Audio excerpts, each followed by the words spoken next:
Hello friends, welcome back to my channel. I have potential. So friends, आज के video lecture में हम लोग डिस्कस करेंगे इंपॉर्टेंट आर्टिकल एंड अमेंडमेंट्स जो कि एसएससी एग्जाम में बार बार पूछे जाते हैं। ठीक है। सो फ्रेंड्स, आइए इस वीडियो को स्टार्ट करते हैं। ये वीडियो स्टैटिक जीके का मोस्ट इंपॉर्टेंट पार्ट है। तो फ्रेंड्स, आइए इस वीडियो को स्टार्ट करते हैं। तो सबसे पहला मेरा क्वेश्चन है, विच amendment of constitution is called the mini constitution of India. यहाँ पे देखिए मिनी कॉन्स्टिट्यूशन ऑफ इंडिया। ठीक है, most important mini constitution of India. ठीक है, ये एसएससी एग्जाम में पूछे गए हैं बार बार। ठीक है, and was brought in the during the national emergency in the year 1976। तो कौन सी कॉन्स्टिट्यूशन है? तो 42nd अमेंडमेंट एक्ट है। ठीक है, मेरा 42nd अमेंडमेंट को हम लोग बोलते हैं मिनी कॉन्स्टिट्यूशन ऑफ इंडिया। ठीक है फ्रेंड्स, चलिए आइए हम देखते हैं नेक्स्ट क्वेश्चन। यहाँ पे देखिए क्या है कि which part of constitution is related to amendment in the constitution. Amendment in the constitution कौन से पार्ट? अब हम बात करें यहाँ पे पार्ट 15 का। तो पार्ट 15 में मेरा इलेक्शन से रिलेटेड है, और पार्ट 10 जो मेरा है वो किससे रिलेटेड है? तो पार्ट 10 जो मेरा है वो है आपका scheduled tribe and scheduled area. ठीक है, फिर मैंने बात करें पार्ट 8 का। तो पार्ट 8 जो मेरा है वो है आपका यूनियन टेरिटरी। मैंने अच्छे से ये सारे पार्ट डिस्कस किया है, एक मैंने इस पर वीडियो बनाया है। और जो मेरा पार्ट 20 है ये क्या है? आपका अमेंडमेंट ऑफ कॉन्स्टिट्यूशन है। तो फ्रेंड्स, इसका जो मेरा राइट आंसर होगा वो होगा डी, पार्ट 20। फिर हम यहाँ पे देखिए, the constitution of India was amend for the first time in which year. तो पहली बार कौन सी ईयर में हुआ था? 1951 में हुआ था। ठीक है, चलिए आइए यहाँ पे देखते हैं। यहाँ पे देखिए क्या है, dash the constitution amendment act 2002 provides for free and compulsory element education to all children. तो ये कौन सी कॉन्स्टिट्यूशन थी? तो ये मेरी 86th कॉन्स्टिट्यूशन। ठीक है, तो ऑप्शंस मेरा सी जो है वो करेक्ट हो जाएगा। चलिए आइए हम देखते हैं नेक्स्ट क्वेश्चन। यहाँ पे देखिए क्या है कि in which year 1978 the amendment eliminate the right to acquire, hold and dispose of property as a fundamental right. तो कौन सी अमेंडमेंट के द्वारा ये हुआ था? तो ये आपका 44th अमेंडमेंट के द्वारा हुआ था। तो ऑप्शंस मेरा सी जो है वो करेक्ट हो जाएगा। चलिए आइए यहाँ पे देखिए, under which article of Indian constitutions are Indian citizen guarantee to right 6 fundamental right freedom. ठीक है, तो कौन सी आर्टिकल है? तो वो आर्टिकल आपका आर्टिकल 19 है। ठीक है, ऑप्शंस मेरा डी जो है वो करेक्ट हो जाएगा। और इसके अंदर कौन कौन से वो फंडामेंटल फ्रीडम आते हैं? तो ये आते हैं to freedom of speech expression, to assemble peacefully and without arms, फिर आता है टू फॉर्म एसोसिएशन और union, to move freely throughout the territory of India. ठीक है, to residue and settled in the any part of territory of India. फिर आता है आपका टू प्रैक्टिस एनी प्रोफेशन और to carry on any occupation, trade और business. ठीक है, चलिए आइए देखते हैं नेक्स्ट क्वेश्चन। फ्रेंड्स, यहाँ पे देखिए क्या है, फिर 7 नंबर क्वेश्चन क्या कर रहा है, the definition of money bill.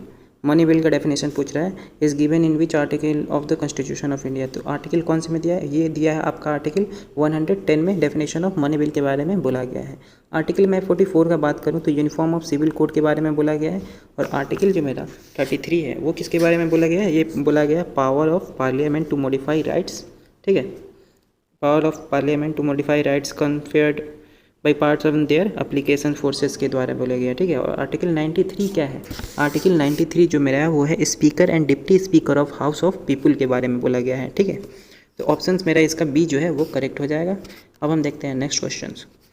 यहाँ पे देखिए क्या है, as per the 8th schedule of Indian constitution of India how many language are preferred as scheduled language. तो कितनी लैंग्वेज है? तो 22 लैंग्वेज है टोटल। ठीक है, फिर यहाँ देखिए, which of the following article of constitution of India provides constitutional remedies for enforcement of fundamental rights. तो कॉन्स्टिट्यूशनल रेमेडीज़ की बात कर रहा है यहाँ पे। ठीक है, कॉन्स्टिट्यूशनल रेमेडीज़। ठीक है, कॉन्स्टिट्यूशनल रेमेडीज़, तो ये आर्टिकल 32 में आपको डिस्कस किया गया है। ठीक है, अगर मैं आर्टिकल 40 का यहाँ पे बात करूँ तो आर्टिकल 40 क्या है? आर्टिकल 40 आपका है ऑर्गेनाइजेशन ऑफ विलेज पंचायत। ठीक है, और आर्टिकल 36 क्या है? डेफिनेशन है directive principle of state policy का। ठीक है, और आर्टिकल 38 जो मेरा है वो स्टेट सोशल ऑर्डर प्रमोशंस के लिए, वेलफेयर पीपुल के लिए है। ठीक है, चलिए आइए अब हम देखते हैं नेक्स्ट क्वेश्चन। यहाँ पे क्या है, which of the following articles of constitution of India has provisions for financial emergency. अब यहाँ फाइनेंशियल इमरजेंसी है, तो फाइनेंशियल इमरजेंसी कौन से आर्टिकल में लगी है? तो ये आपका आर्टिकल 360 में लगी है फाइनेंशियल इमरजेंसी, याद रखिएगा। ठीक है, चलिए फ्रेंड्स अब हम देखते हैं नेक्स्ट क्वेश्चन। यहाँ पे देखिए, which of the flowing state is include in the 6th schedule of constitution of India. तो 6th शेड्यूल में कौन सी स्टेट है? तो वो है आपका मिजोरम। ठीक है, यहाँ पे देखिए, under which article can the parliament amend the constitution, कौन से आर्टिकल में पार्लियामेंट कॉन्स्टिट्यूशन को अमेंड करता है, ठीक है। तो आर्टिकल 368 में पार्लियामेंट अमेंड करता है कॉन्स्टिट्यूशन को, ठीक है। चलिए अब हम देखते हैं नेक्स्ट क्वेश्चन। यहाँ पे देखिए क्या है, article 17 of Indian constitution of India deals with abolition of untouchability. Options मेरा बी करेक्ट हो जाएगा। आर्टिकल 70 जो है वो अनटचेबिलिटी से डील करता है, ठीक है। फिर हम देखते हैं नेक्स्ट क्वेश्चन।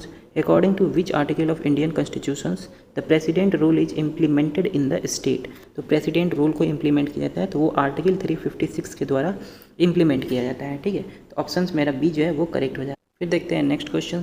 फ्रेंड्स, ये सारे क्वेश्चंस मोस्ट इंपॉर्टेंट है एसएससी पॉइंट ऑफ व्यू के लिए, स्पेशली एमटीएस के एग्जामों के लिए। फिर यहाँ पे देखिए, under which article every citizens of India has been given to rights to health. तो राइट टू हेल्थ कौन से आर्टिकल के द्वारा है, तो आर्टिकल 21, ठीक है, 21 के द्वारा राइट टू हेल्थ इन, ठीक है। तो ऑप्शंस इसका मेरा डी जो है वो करेक्ट हो जाएगा। फिर यहाँ पे देखिए, which article of Indian constitutions give guarantee for the protection of life and individual freedom. तो फ्रेंड्स देखिए, यहाँ पे क्वेश्चंस दोनों सेम ही है, ठीक है। यहाँ पे क्या है आपका राइट टू हेल्थ और यहाँ पे है आपका individual of freedom, protection of life and individual of freedom. तो इसका भी आंसर जो होगा वो होगा आर्टिकल 21, ठीक है। चलिए आइए यहाँ पे देखिए क्या है, विच part of the Indian constitution contain the provision on the union territory. तो कौन से पार्ट में है यूनियन टेरिटरी, तो ये आपका पार्ट 8 में है, ठीक है। तो ऑप्शंस मेरा जो होगा वो होगा ए जो है वो करेक्ट हो जाएगा। पार्ट ए में आपका डील किया गया है कि प्रोविजंस ऑफ यूनियन टेरिटरी के बारे में बोला गया है। चलिए आइए अब हम देखते हैं नेक्स्ट क्वेश्चन। यहाँ पे क्या है कि which of the following article is related to right to freedom of religion in the Indian constitution. Right to freedom of religion in the Indian constitution, ये कौन से आर्टिकल में है, तो ये आर्टिकल 25 में है, डिस्कस किया गया है right to freedom of religion, ठीक है, ऑफ इंडियन कॉन्स्टिट्यूशन। आर्टिकल 15 में क्या आपका different race, religion, caste, sex के बारे में बोला गया है, ठीक है। और आर्टिकल में 30 का बात 30 में एजुकेशन इंस्टीट्यूशंस के बारे में, और हम आर्टिकल 20 का अगर बात करूँ तो 20 में क्या है आपका protection in respect of convention for offence के बारे में है, ठीक है। चलिए तो ऑप्शन इसका जो मेरा डी है वो करेक्ट हो जाएगा। फिर यहाँ पे देखिए, which schedule of Indian constitution contain the provision on panchayati raj institution. Panchayati raj institutions कौन से शेड्यूल में है, तो ये आपका 11th शेड्यूल में है। ऑप्शंस मेरा जो बी है वो करेक्ट हो जाएगा, ठीक है। 11th शेड्यूल में आपका पंचायती राज इंस्टीट्यूशन है, ठीक है।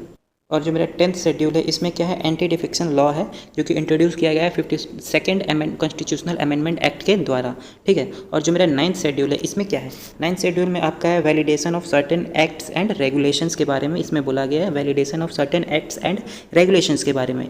और 12th और यहाँ पे 12वीं सिचुएशन में क्या है, 12th शेड्यूल में, तो इसमें आपका क्या है, इसमें है refer to 74th constitutional amendment act के बारे में इसमें बोला गया है। इसमें क्या क्या आपका आता है, इसमें आता है आपका रिस्पॉन्सिबिलिटी ऑफ म्यूनसिपैलिटीज़ आ जाएगा, ठीक है, पावर ऑफ म्यूनसिपैलिटीज़, ये सब आ जाएंगे। तो आइए अब हम देखते हैं नेक्स्ट क्वेश्चन। यहाँ पे क्या है आपका देखिए, which article of Indian constitution state about fundamental duties. तो फंडामेंटल ड्यूटीज़ इस किस में बोला गया, तो ये आर्टिकल 51A में बोला गया है फंडामेंटल ड्यूटीज़ के बारे में, ठीक है। चलिए आइए यहाँ पे देखते हैं, how many schedule are there in Indian constitution. Indian constitution में कितने शेड्यूल है, आई थिंक ये तो सभी को पता होगा, 12 शेड्यूल है इंडियन कॉन्स्टिट्यूशन में, ठीक है।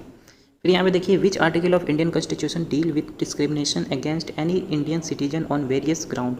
तो ठीक है, तो वेरियस ग्राउंड, ठीक है, तो ये वाला इसका आंसर क्या होगा, ये आर्टिकल आपका 15 होगा करेक्ट आंसर, ठीक है।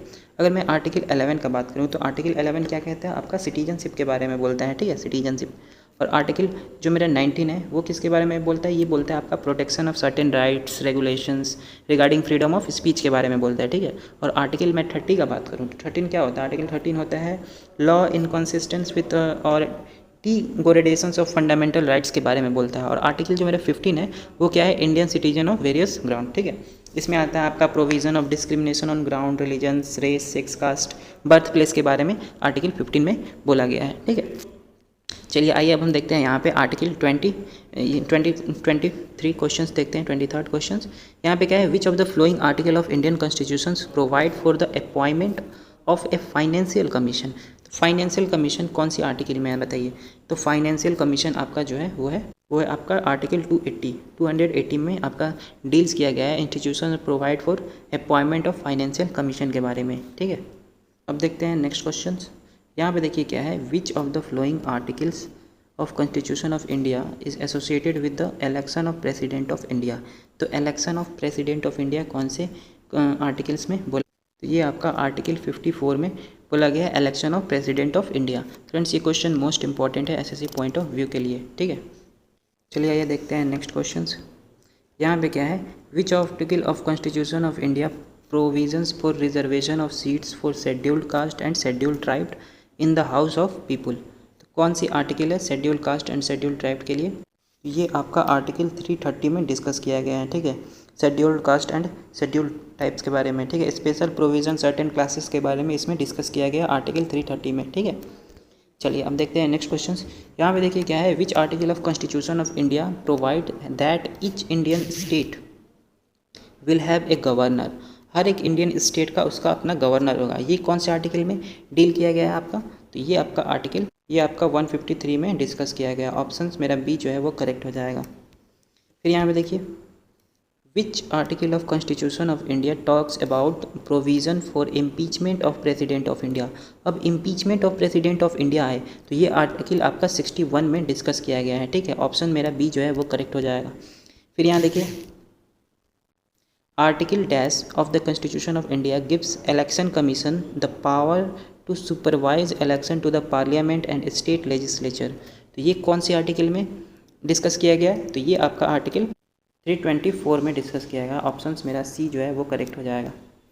फिर यहाँ पे देखिए 29 number questions, right to move freely throughout the territory of India is fundamental right under.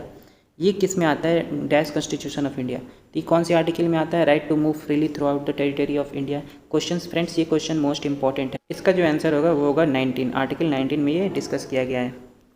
फिर यहाँ पे देखिए, which of the following article of constitutions of India deals with the uniform civil code. Uniform civil code कौन सा है? तो article 44 में discuss किया गया यूनिफॉर्म सिविल कोड के बारे में। फिर यहाँ पे देखिए क्या है कि which part of was added in the Indian constitutions by the 74th amendment act of 1992।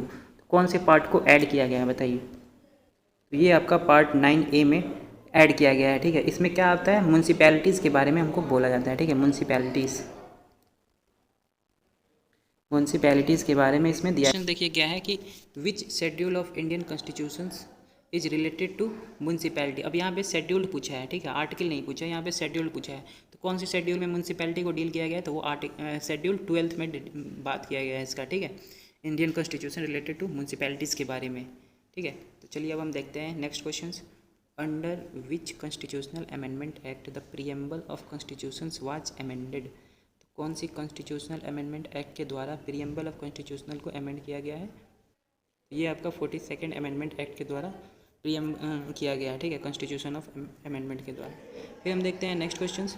यहाँ पे देखिए क्या है कि the first hour of every parliament meeting is for.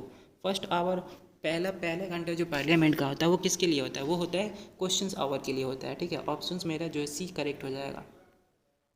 फिर यहाँ पे लास्ट क्वेश्चन देखिए, यहाँ पे विच of the flowing words was inserted. So friends इसका जो आंसर होगा वो क्या होगा आपका? यहाँ पे क्या डील किया है? Preamble by the constitution 42nd amendment act 1976। तो कौन सी वर्ड को इंसर्ट किया गया है, ठीक है। तो बताइए कौन से वर्ड को इंसर्ट किया गया है? तो वो किया गया है आपका सोशलिस्ट को इंसर्ट किया गया है। ऑप्शन मेरा डी जो है वो करेक्ट हो जाएगा। सो फ्रेंड्स ये सारे क्वेश्चंस आपके लिए मोस्ट इंपॉर्टेंट है। So friends like share and subscribe my channel. Thank you.